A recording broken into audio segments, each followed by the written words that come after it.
Simple cooking with Moumita রান্নাঘরে সবাইকে স্বাগত। আজকে আমি বানিয়ে দেখাবো কেশর ভোগ, জগন্নাথ দেবের খুব প্রিয় একটি ডিশ। এটি রথের সময় বানানো হলেও আমি সেদিন আপলোড করে উঠতে পারিনি। উল্টো রথের দিন বানিয়েছিলাম, কিন্তু সেদিন আপলোড করে উঠতে পারিনি। কিছু বিশেষ অসুবিধা ছিল আমার নিজস্ব, তাই। তো প্রথমে দেখতেই পেলেন দুধটা প্রায় 1.5 প্যাকেটের মতো আমি এখানে আমুল দুধ ব্যবহার করেছি। একটা 500 গ্রামের প্যাকেট আর একটা 500 গ্রামের অর্ধেকটা। তো দুটো কাগজি লেবু নিয়ে দুধটাকে ভালো করে গরম করে নিয়েছি, তারপরে গ্যাসটাকে অফ করে আর এই কাগজি লেবুর রসটা দিয়ে দিলাম। এরপর ঢাকা দিয়ে কিছুক্ষণ রেখে দেওয়ার পর এরকম পর্যায়ে চলে এসছে। দেখুন, এরকমভাবে ছানাটা কাটালে ছানাটা খুব সফট হয়, আর লেবু দেওয়ার পর আপনি যদি ফোটান তাহলে কিন্তু ছানাটা শক্ত হয়ে যায়। এইরকমভাবে একবার রসগোল্লা বানিয়ে দেখবেন, খুব সুন্দর হয়। এটা তো রসগোল্লাই, কিন্তু এর যেহেতু আমি কেশর দিয়ে বানিয়েছি তাই এর নাম আমি দিয়েছি কেশর ভোগ। এবার চিনি সিরাটা বানিয়ে নেবো। 1 কাপ চিনিতে তার তার ডাবল জল, মানে 2 কাপ প্লাস আরও হাফ কাপ আমি এখানে দিয়েছি। পাতলা সিরা হবে এখানে। দেখুন, আমি প্রায় 2.5 কাপের মতো জল দিয়ে দিলাম। এবার কেশর দিয়ে দিচ্ছি কালারের জন্য। কয়েকটা কেশর দিয়ে দিলাম, এটা আমার কিন্তু কাশ্মীর থেকে আনা কেশর। এরপর এর মধ্যে কিছু এলাচ দিয়ে দেব। আমার চ্যানেলের রান্নাগুলি যদি আপনাদের ভালো লেগে থাকে তো অবশ্যই সাবস্ক্রাইব করে দেবেন, আর পাশে থেকে বেল আইকনটি অল করে দেবেন, যাতে আমার ভিডিওর প্রত্যেকটি নোটিফিকেশান সবার প্রথমে আপনাদের কাছে পৌঁছে যায়। তো চিনির সেরাটা গলতে থাকুক, মানে রসটা হতে থাকুক। এর মধ্যে আমি বানিয়ে নিই ওই ছানাটা ভালো করে মেখে নিই। আর দেখতেই তো পেলেন আমি কিন্তু ছানাটাকে আটকে, মানে কাপড়ের মধ্যে দিয়ে কিন্তু প্রায় 1-1.5 ঘন্টার মতো ঝুলিয়ে রেখেছিলাম। তারপরে এরকম পর্যায়ে এসেছে। জলটা কিন্তু ভালো করেই ঝরাতে হবে, যাতে জল না থাকে, তাহলে প্যাচ প্যাচ করবে। আপনাকে আরও ময়দা দিতে হবে। আমি কিন্তু এখানে ময়দার ব্যবহার করিনি, আর একটু কেশর দিয়ে দিলাম। কেশর দিয়ে মাখছি ছানাটাকে। এখানে আমি আর কিছুই দিইনি। ভালোভাবে ছানাটাকে মেখে নিতে হবে। 10 মিনিটের মতো প্রায় এরকমভাবে আমি মধ্যে নিচ্ছি ছানাটাকে। ছানাটা যত ভালো করে আপনারা মধ্যে নেবেন, আপনার কিন্তু এই রসগোল্লাগুলো তত ভালো ফুলে উঠবে।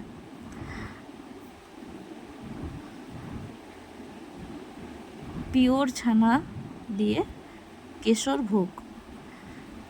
ভোগ একবার আপনারা অবশ্যই বাড়িতে বানিয়ে দেখবেন। খুব ভালো লাগে এই মিষ্টিটা খেতে, কিন্তু খুব সুস্বাদু হয়, আর মুখে দিলেই কিন্তু রসগোল্লাটা মিলিয়ে যায়।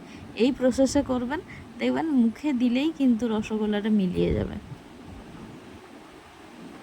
এরকম করে কন্টিনিউয়াসলি আমি কিন্তু মেখে গেছি, আমার যতক্ষণ না হাতে ব্যথা হয়ে যাচ্ছিল। তো এরকমভাবে ভালোভাবে এরকম ডলে ডলে চারদিক থেকে ছানাটাকে এক কাছে করছিলাম, আর আবার আমি কিন্তু ওটাকে মুথে নিচ্ছিলাম ভালোভাবে। এরকমভাবেই কিন্তু পুরো মুথে নিতে হবে। আর আমি কিন্তু দেখুন তালুর চেটোটা দিয়ে করছি, মানে হাতের তালুর যে চেটোটা সেটা দিয়ে করছি। দেখুন আমার হয়ে গেল ছানাটা ভালো করে মুথে নেওয়া। এরপর দেখুন কিন্তু মানে খুব সফট হয়ে গেছে ছানাটা। এরপর আমি ছোট ছোট বল করে নিয়ে নিচ্ছি। সবগুলো চেষ্টা করবেন এক সমান রাখার।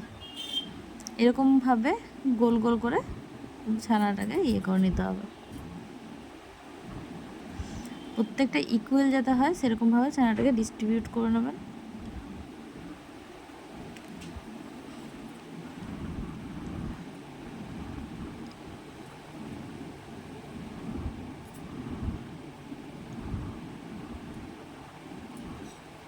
এখানে আমার 9টার মতো হয়েছিল রসগোল্লা।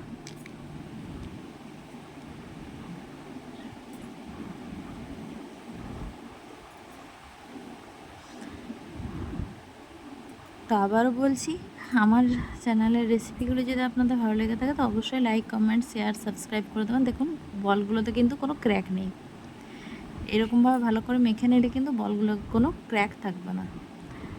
এরপর আমি সব ছানার বলগুলো নিয়ে আর রসের মধ্যে দিয়ে দিলাম, যে রসটা আমি করেছিলাম। এই রসটা কিন্তু একতারেরও হবে না, খুব পাতলা রস হবে,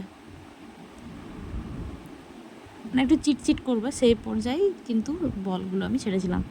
এবার কিছুক্ষণ ঢাকা দিয়ে আমি কিছুক্ষণ হাই ফ্লেমে আমি খুলে পর এটাকে সে মানে ফুটিয়েছি। আর কিছুক্ষণ পর আমি ঢাকা দিয়ে দিয়েছি। হাই ফ্লেমে খুলে পর কিছুক্ষণ রেখেছি, আর হাই ফ্লেমে 10 মিনিট বন্ধ করে, ঢাকা বন্ধ করে আমি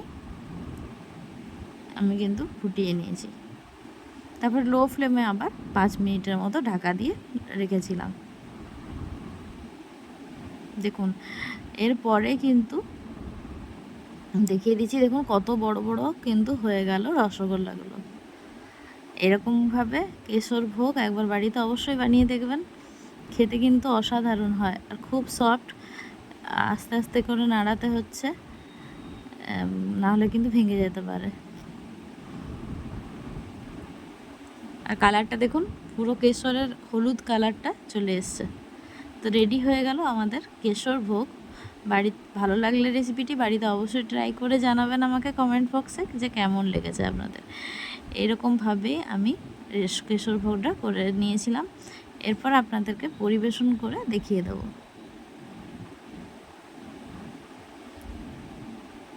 দেখুন কেশর ভোগটা একটু হালকা ঠান্ডা হয়ে গেছে, এরপর পরিবেশন করে দেখাচ্ছি। খুব সফট হয়েছিল কিন্তু রসগোল্লাগুলো।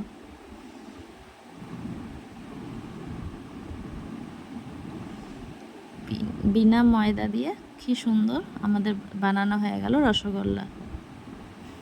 এইরকম রসগোল্লার রেসিপি দিয়ে আমি কিন্তু একবার ফেসবুকে ফার্স্ট হয়েছিলাম, সেখানেও আমার কিন্তু রসগোল্লাগুলো খুব বড় বড় হয়েছিল।